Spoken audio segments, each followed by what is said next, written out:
কিডনির সমস্যা হলে কি শুধুমাত্র 800 ml জল সারাদিনে বা 1 লিটার জল সারাদিনে এরকম করতে হবে? এই নিয়ে প্রচুর প্রশ্ন আমরা পাই। আমি doctor Pratim Sengupta, consultant nephrologist from Kolkata.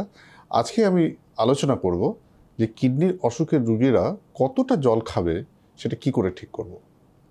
প্রথমেই একটা কথা বলে রাখা ভালো, এটা সবার জানা উচিত যে আমাদের প্রত্যেকটি মানুষের শরীরে জলের প্রয়োজন কিন্তু ভিন্ন। এটা ঠিক যে কিডনি হচ্ছে আমাদের শরীরের সবচাইতে গুরুত্বপূর্ণ অর্গান, যে আমাদের শরীরে কতটা জল থাকবে, কতটা জল বেরোবে সেগুলো সব ঠিক করে। কিন্তু আবার এটাও ঠিক নয় যে ক্রিয়াটিনিন 1.2 1.4 হয়েছেন বা ক্রিয়াটিনিন 2 পাওয়া গেছে, একজন ডাক্তারবাবু আপনাকে বলে দিলেন যে আপনি সারাদিনে 1.5 লিটার জল খাবেন, আর তৃষ্ণায় আপনার বুক ছটফট করছে, আপনি জল খাচ্ছেন না, এইটাও কিন্তু ঠিক নয়। সুতরাং এই ব্যাপারে আজকে আমরা ডিটেলসে আলোচনা করব। আপনারা শুনতে থাকুন যে কি করে আমরা জলের পরিমাণ একজন মানুষের শরীরে কতটা প্রয়োজন সেটা নির্ধারিত করি। কতটা জল আপনি খাবেন এইটা ডিপেন্ড করে অনেকগুলো ফ্যাক্টরের ওপর। প্রথমত যে আপনার ইউরিন আউটপুট কেমন আছে। ইউরিন আউটপুট মানে সারাদিনে আপনি কতটা ইউরিন করছেন। সারাদিন কতটা ইউরিন করছেন এটা না জেনে আপনার শরীরে জলের মাত্রা ঠিক করাটা কিন্তু একদম ঠিক নয়।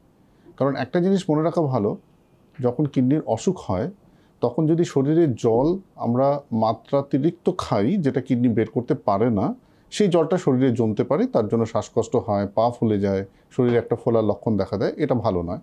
পাশাপাশি এটাও জানা উচিত যে যদি শরীরে জল কম দেওয়া হয়, মানে যতটা জল আপনার প্রয়োজন তার থেকে অনেক কম যদি আপনি জল পান করেন, তাহলে আপনার শরীরে ডিহাইড্রেশন দেখা দেবে, সেটাও কিন্তু কিডনির জন্য খুব হার্মফুল। সুতরাং জলটাকে ঠিক মানে অপটিমাম লেভেলে খাওয়া উচিত। এই জিনিসটা কি করে বুঝবো, তার প্রথম যেটা আমি বললাম সেটা হচ্ছে ইউরিন আউটপুট মেজার করা উচিত। আপনাকে প্রথম জেনে নিতে হবে যে 24 ঘন্টায় আপনার শরীর, আপনার কিডনি কতটা ইউরিন করতে পারে।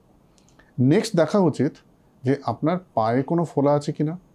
যদি পা সকালবেলা ঘুম থেকে উঠে আমরা পাটাকে একটু টিপি, মানে অ্যাঙ্কেলের ঠিক কাছে গোড়ালির ওপরটায় একটু প্রেস করলেই বোঝা যাবে যে পায়ে কোনো ইডিমা আছে কিনা। কিছু কিছু ক্ষেত্রে তো আমরা নিজেরা চোখে তাকালেই দেখতে পাই যে পাটা ফুলছে। আর একটা লক্ষণ যেটা খুব ইম্পর্ট্যান্ট, যেটা অনেকেই হয়তো করেন না, সেটা হচ্ছে ওজনের পরিবর্তন হচ্ছে কিনা। মানে রোজ সকালবেলায় আমরা বলি আমাদের পেশেন্টদেরকে, রোজ সকালবেলায় বাথরুম থেকে বেরিয়ে ফার্স্ট একটা ওজন নেওয়া উচিত। প্রথম বাথরুম করার পর একটা ওজন নেওয়া উচিত। যদি দেখা যায় যে আপনার ওজন মোটামুটি ঠিক আছে, ধরুন আজকেও 50 কেজি, কালকেও 50 কেজি, তাহলে বুঝতে হবে যতটা জল আপনি খাচ্ছেন সেটা হয় কিডনি আপনার শরীর থেকে বের করে দিচ্ছে, বা যদি আপনার মনে হয় ইউরিন কম হচ্ছে, তাহলে হয়তো বা আপনি এমন একটা পরিবেশে কাজ করেন যেখানে প্রচুর ঘাম হচ্ছে বা বাউলসের মধ্যে দিয়ে আপনার শরীর থেকে জল বেরোচ্ছে। সুতরাং এটা মনে রাখবেন যে ওজন একটা খুব rough guide to indicate you যে আপনার শরীরে জল জমে যাচ্ছে কিনা, আপনার শরীরে জলের ঘাটতি আছে কিনা। যদি জল খাওয়া কম হয় তাহলে ওজন কমতে থাকে, আর যদি জল খাওয়া বেশি হয় তাহলে ওজন বাড়তে থাকে, আর জল যদি যতটা প্রয়োজন ততটাই হয় তাহলে ওজন মোটামুটি স্থিতিশীল থাকে। তাহলে যেটা আমি একটু সামারাইজ করে বলি সেটা হচ্ছে যে কতটা জল আপনার প্রয়োজন সেটা জানতে গেলে বা সেটা বুঝতে গেলে আমাদের 3-4টে লক্ষণের ওপর খেয়াল রাখতে হয়।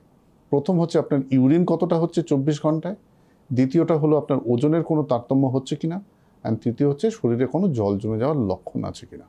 এই 3টে বিষয়কে বিবেচনা করে আমরা নেফ্রোলজিস্টরা আপনার কতটা জল প্রয়োজন সেটা নির্ধারিত করি। এই 3টে না দেখে জাস্ট বলে দেওয়া যে আপনার একটু ক্রিয়াটিন বেড়েছে, আপনি 1 লিটার জল খান, এটা বোধহয় ঠিক নয়। তার সাথে আরও যদি ফাইনার অ্যাডজাস্টমেন্ট করতে হয় তখন আমরা একটা টেস্ট করি, সেটাকে বলে BCM, বডি কম্পোজিশন অ্যানালিসিস। এই টেস্টটা করলে, এটা খুব সিম্পল একটা টেস্ট, এটা করলে আমরা বুঝতে পারি যে আমাদের শরীরে জলের মাত্রা কতটা বেশি বা জলের মাত্রা ঠিক আছে কিনা বা কতটা কম রয়েছে। এই সমস্ত বিষয়গুলো পর্যালোচনা করে, আর ওষুধের মধ্যে আপনি কোনো ডায়োরেটিক নিচ্ছেন কিনা, যেমন ল্যাসিক্স, ডাইটর, এই জাতীয় ওষুধ আপনার চলছে কিনা, এই সমস্ত বিষয়গুলো পর্যালোচনা করে আমরা জলের মাত্রাটা ঠিক করি। আবারও বলে রাখি, মনে রাখবেন প্রত্যেকটি মানুষের জলের প্রয়োজন কিন্তু আলাদা। সুতরাং একটু ক্রিয়াটিনিন বেড়েছে, 1 লিটার জল খান, 1200 জল খান, এই ধরনের নিদান যদি কেউ আপনাকে দেয়, আপনি সেটা নিশ্চয়ই ফলো করবেন না। একজন নেফ্রোলজিস্টের সঙ্গে পরামর্শ করে আপনার এই বিষয়গুলোকে পর্যালোচনা করে তবেই কিন্তু আপনার জলের মাত্রা কতটা আপনার জল পান করা উচিত সেটা ঠিক করা উচিত। ভালো থাকুন, সুস্থ থাকুন।